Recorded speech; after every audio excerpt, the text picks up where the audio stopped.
morning to all of you. Before I introduce our distinguished speaker, maybe I'll just orient her a bit about our conference this morning. From November 9 to 12 will be the Indo-Pacific Federation Conference of Theosophical Society, which is a worldwide organization covering more than 50 countries. And in the Indo-Pacific area, these are the countries that are represented here. But in addition to these countries, there are other members of the Theosophical Society from other countries. Like, for example, we are from Brazil, we are from France, from Finland, from the United States.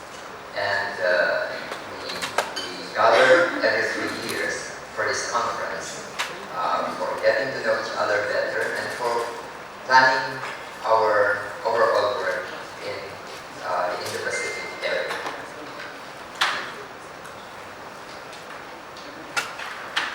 Brothers and sisters, it is really an honor to introduce our distinguished speaker, particularly to our foreign delegates, because her life destiny has been an extraordinary one. Just over about 7 years ago, when her husband, Leni Robredo, who was the Secretary of Interior and Local Government at the time, died in a plane crash, the whole country witnessed the inner strength of our guest speaker as she faced a devastating personal tragedy.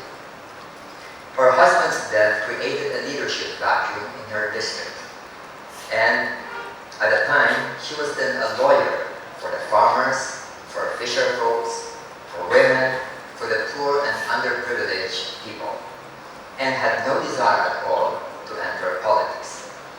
In the previous 10 or 15 years, she was asked to be the mayor of her city, Naga City, but she adamantly refused and didn't want to go into politics at all, but just served as a lawyer for the poor. In 2013, during a national election, the people of Naga trooped to her house with a signed application for candidacy, and it was on the last day, and she felt compelled to sign that because people were asking her to do so.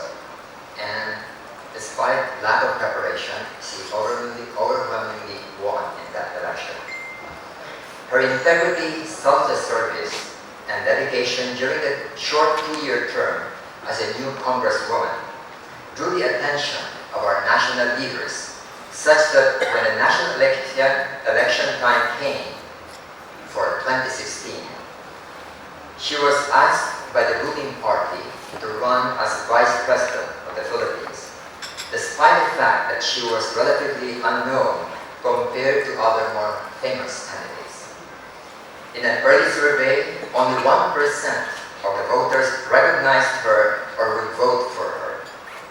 It is to her credit that whenever people see and hear her, they could see her sincerity, earnestness, simplicity, and adherence to the principles.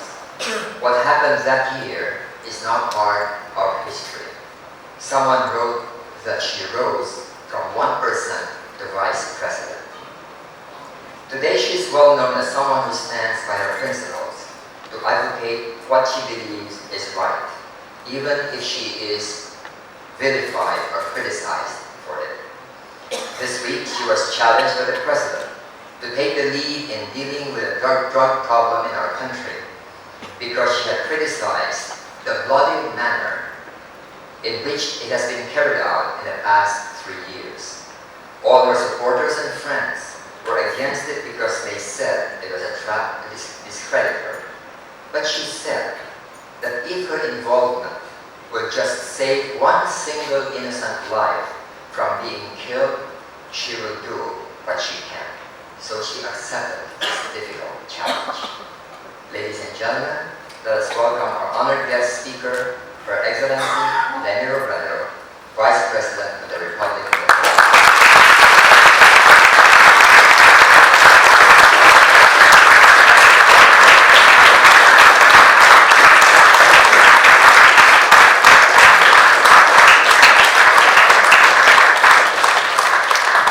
Thank you very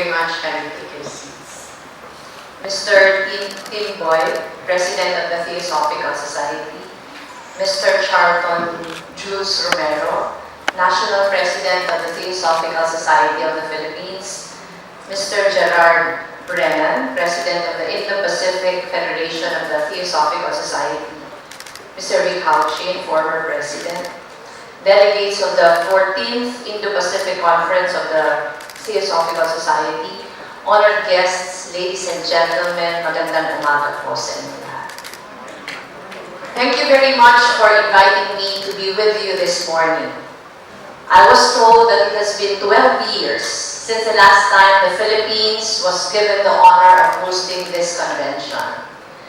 As we gather in this room to discuss the world's spiritual state, we recognize the fact that the human family is, on a daily basis, facing crossroads and making decisions that will massively change the lives of future generations. From technology and the use of it, to how the lives of thousands of unborn children hang in the balance every hour, to mental illnesses that could not be measured or be seen through a microscope. The human family has never before been confronted by such a magnitude of threats on personal peace, justice, and meaning. May this conference give us the discernment and clarity of thought that will allow everybody's light to shine, and by doing so, help us understand what we must do to make our world a little better, a little brighter. For decades, your organization has inspired so many individuals to strive for truth, for unity, promoting the value of humanity, things we truly need in a world that is becoming too dark and too cruel.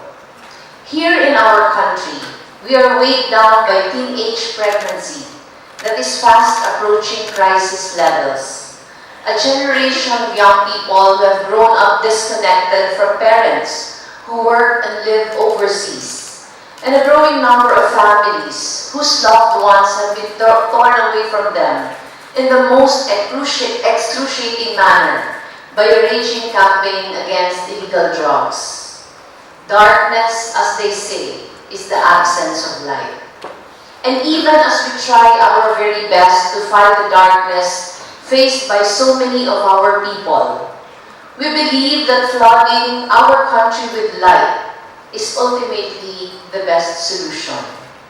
This is why, since we assumed office, we spend at least 2 days every week visiting the farthest, the poorest, the most unheard of barangays, just as I promised on the very first day I took my oath as Vice President of the Philippines.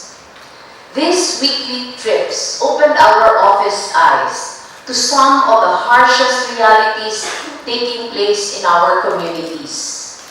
But the great thing is that it has also led us to some of the most inspiring individuals, the most touching experiences, and the most powerful defining moments that make us realize the greatness of every Filipino.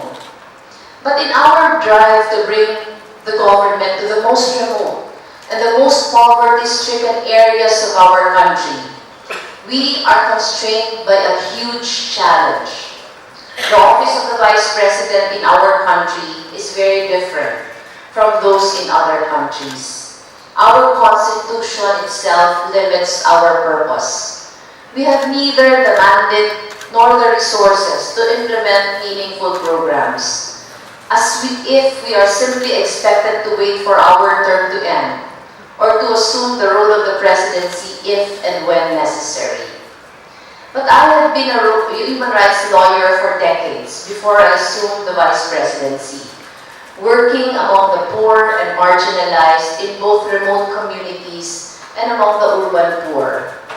I had no plans to spend my 6-year term just doing ceremonial work, and I knew that we needed to do something, and we needed to do it in a way that would transform lives and bring light to our people. So I gathered my very young staff and listened to their ideas. With our meager resources, we decided to put up Angat Buhay, a program dedicated to fighting what I felt was the most crucial battle our people was truly facing, the war against poverty. The past 3 years have been very challenging. Every day, we have been bombarded by lies, fake news, and other propaganda, and they have not stopped. At first, we tried to ignore the lies, but even as we watched, horrified, lies quickly became facts for most people, because those are all that they hear or read. I know people are tired to fight for truth when lies are always at our doorstep, and most are predisposed to accepting them. But shall we accept this kind of world? In these extraordinary times, we need to put our foot down and say, enough is enough. We need to stand our ground and redeem truth-telling in our conversations. We cannot let this kind of culture continue. So we launched another program in 2017, and we decided to call it Istorya ng Pag-asa, Stories of Hope. By doing so, we turn to real stories of real Filipinos to heal our nation from this kind of divisiveness and hopelessness. Within the seeming simplicity of these stories of hope lie the power, inspiration, and the kind of strength that we believe can defy a nation's desperation and frustration. We went from province to province, city to city, even overseas, where our overseas Filipino workers wove new lives in search of extraordinary feats of ordinary people. One of them is Kadodoy, a fisherfolk chairman, whose leadership, empathy, and sense of duty helped his barangay's fish stock by rehabilitating the mangrove forests of his town. He struggled in the beginning because only a few people believed that change was possible, just as we are struggling now. But Kadodoy was determined. He rallied the people in his community, convincing them that if they didn't do something today, there would be no fish left by the time their youngest children start raising their own families. So he organized a small army of volunteers who planted mangroves to entice the fish back into their barangay. They had no money, no resources, but Kadodoy stuck to his hope of a better life. His small team kept planting, and eventually some organizations saw his tenacity and provided funding. That allowed them to start livelihood programs and getting even more recognition from other organizations. Kadodoy has also been educating other coastal municipalities of Zamboanga, Sibugay, down south of Metro Manila. We have also asked Kadodoy to share his organization's best practices in other coastal communities that are also struggling with low fish catch. And we are in talks on how the Office of the Vice President can further support his projects in his community.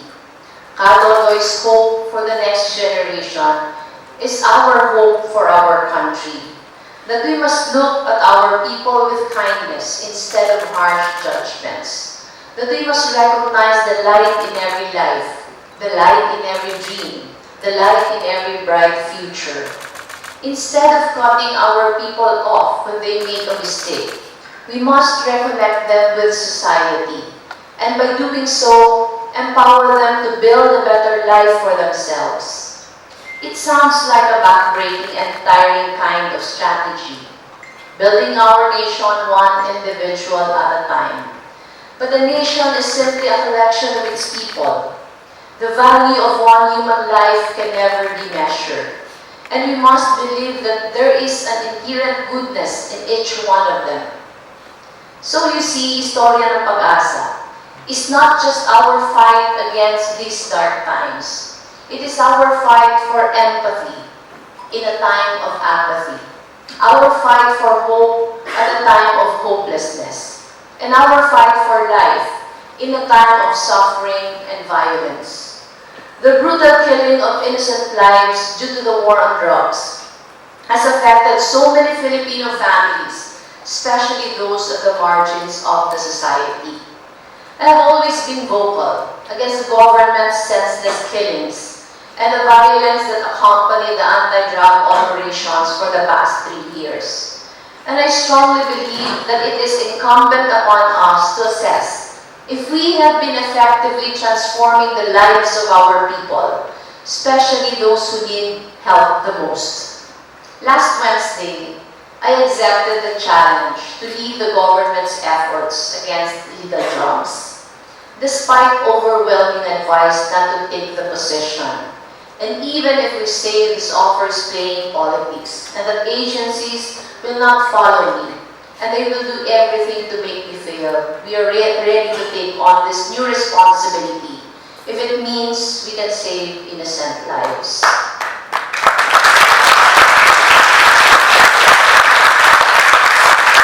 I accepted this position because it is what my principles and my heart are telling me to do.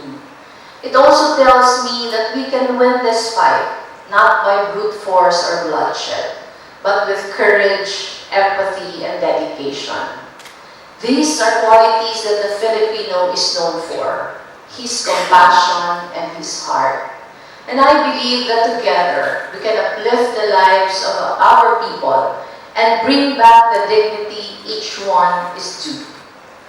Amid all the chaos and politics around us, I find comfort in knowing that we can become a country where people are united around our common values: hope, perseverance, and deep faith in the goodness of humanity. We should become a country where people pull each other up rather than tear each other apart, where conversations demand truth and reject lies.